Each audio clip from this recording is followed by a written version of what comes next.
Bonjour à tous, aujourd'hui on voit comment mettre en route le Mantis Q de chez Unique. C'est parti.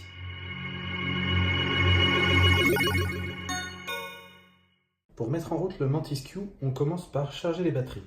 Pour charger les batteries, on commence par celle de la manette, on déplie les antennes, une prise USB-C est disponible, prise dans laquelle on branche le câble USB-C fourni, et à l'autre extrémité, un adaptateur secteur non fourni, mais on en a tous avec nos téléphones. Et c'est parti pour 2h30 de charge. La radiocommande est chargée une fois que les 4 diodes sont allumées. Pendant que la télécommande charge, on va brancher également la batterie du drone. Pour ce faire, on commence par déplier les bras, en commençant par ceux du dessous qui correspondent au bras arrière, puis ceux du dessus qui correspondent au bras avant. Sur le côté, ici, de chaque côté, il y a des petits boutons. Il suffit d'appuyer dessus, puis de tirer pour retirer la batterie. Une fois la batterie retirée, on la branche dans le support dédié, que lui-même on va brancher sur le secteur avec l'adaptateur fourni. Et c'est parti pour 1 heure de charge. Dès que la diode arrête de clignoter et qu'elle reste vert fixe, la batterie est chargée. Une fois la batterie chargée, on la remet sur le drone. Et on l'enclicte jusqu'au bout.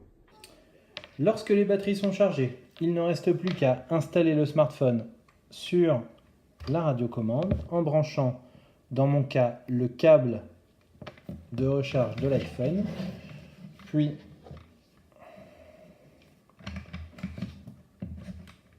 on l'installe à sa place. Puis on allume le drone en appuyant 2 secondes sur le bouton d'allumage. On entend les 2 tonalités qui montent. Le drone est allumé.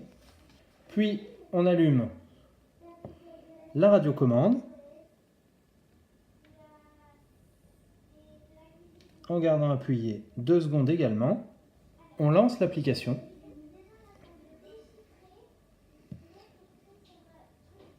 Et pour connecter au Wi-Fi du drone, on clique sur la petite icône qui se trouve sur le côté pour scanner le QR code. Lors de la première connexion entre le drone et l'application, celle-ci détecte qu'il faut le mettre à jour. J'ai accéléré pour la vidéo, il faut compter une vingtaine de minutes pour que la mise à jour du drone et de la radiocommande se fasse.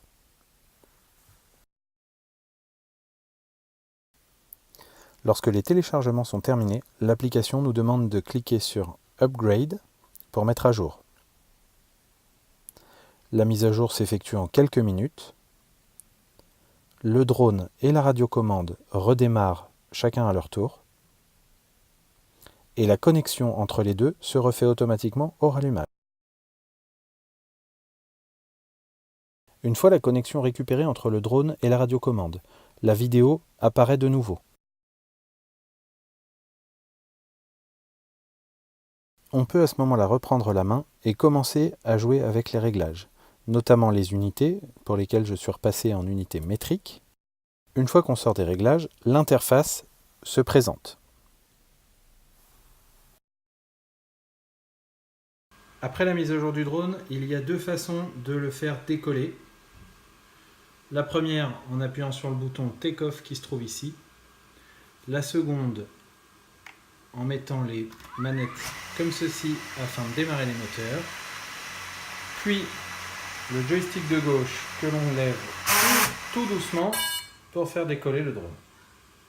C'est ici que se termine cette vidéo, j'espère que vous avez apprécié, n'oubliez pas de vous abonner, commentez si vous avez des remarques ou des questions, et à bientôt.